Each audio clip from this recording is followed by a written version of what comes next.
গত কয়েকটা দিন হলো আমি ঠিকঠাক মতন ভিডিও পোস্ট করতে পারছিলাম না।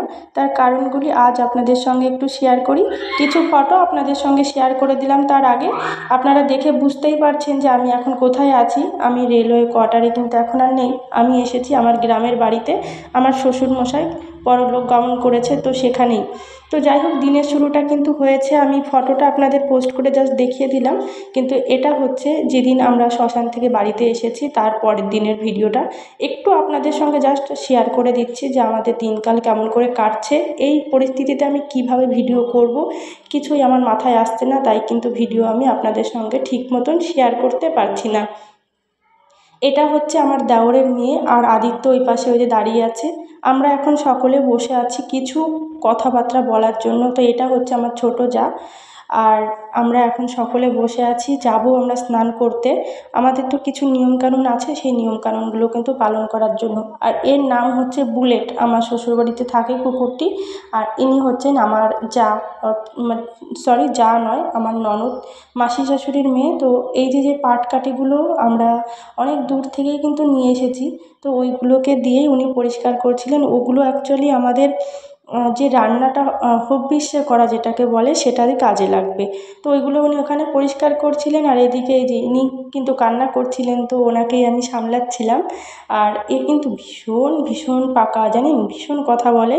তো যাই হোক, আমি ওকে একটু সামলাচ্ছিলাম। তারপরে আমি আর আমার ছোটোরা দুজনে মিলে ধানের থেকে তিল আলাদা করছিলাম। এটা অ্যাকচুয়ালি অনেকটা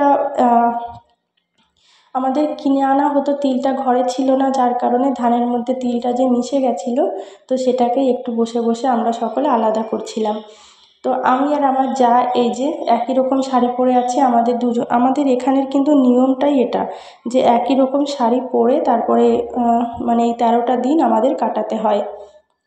আরও অনেক অনেক নিয়মকানুন আছে, কিন্তু সেগুলো আপনাদের সঙ্গে সবটা আমি শেয়ার করতে পারছি না, কারণ এই পরিস্থিতিতে আমার মনে হয় কোনো রকম ভিডিও পোস্ট করা সেটা শোভনীয় দেখাবে না। আর এইদিকে এই যে প্রচুর প্রচুর মানুষ, আমাদের এদিককার নিয়ম এটা, এই যে যে মাটির হাঁড়ি বলে, এটাকে সরা বলে আর কি, এই মালসা বলে, সেই মালসাগুলো দিয়ে যায় প্রচুর প্রচুর মানুষ। ফল দিয়ে যায়, কলা, আতপ চাল। আমরা যেই 13টা দিন বাইরের খাবার খাবো না কোনো রকম কিছু, এইগুলো কিন্তু সমস্ত পাড়ার লোকেরাই কিন্তু দিয়ে যায়। পাড়ার লোক আসে, আত্মীয় স্বজন যারা আসেন তারা কিন্তু এই জিনিসগুলো আমাদেরকে দিয়ে যায়। আমরা এই 13টা দিন এই ফল, সাবুদানা, সকালবেলা এক টাইম আতপ চালের যে হবে সেটা করা হবে, সেটাই আমরা খাবো। তো একটু আপনাদের সঙ্গে শেয়ার করে দিই আমার শাড়ি পরা ফুল লুকটা। তো আমরা কিন্তু এখন যাবো স্নান করতে। স্নান করে এসে কাপড়টা আবার রোদে মেলে শুকিয়ে কিন্তু তারপরে পরে নিয়ে এই যে আমরা এখন ফল খাচ্ছি। তো আজ যেহেতু একাদশী, একাদশীর দিন কোনো রকম হবিষ্যে করা যাবে না, সেই জন্য আমরা এখন ফল, আজকে সারা দিনটাই কিন্তু আমাদের ফল খেয়েই থাকতে হবে। তো ওইদিকে শাশুড়ি মা আমাকে ফল কেটে দিচ্ছিলেন, আর আমি বসে বসে কিন্তু আম খাচ্ছিলাম। আমি সত্যি কথা বলতে এখানে এসেছি হঠাৎ করেই, আমাদের কোনো রকম কোনো আগের থেকে জানা ছিল না যে এতটা অসুস্থ উনি হয়ে পড়েছেন, এরকম একটা দুর্ঘটনা ঘটে যাবে। হঠাৎই কিন্তু এরকম একটা দুর্ঘটনা ঘটে গেছে, যার জন্য আমাদের ওখান থেকে এইভাবে আমাদের বেরিয়ে আসতে হয়েছে। তার পুরো দিনটাই কিন্তু আমাদের বৃহস্পতিবারের দিনটা আমি আপনাদের সঙ্গে শেয়ার করব পরের একটা ভিডিওতে, যদি আমি এডিট করার সময় পাই তখন আপনাদের সঙ্গে পুরো ফুল ভিডিওটা শেয়ার করে দেবো।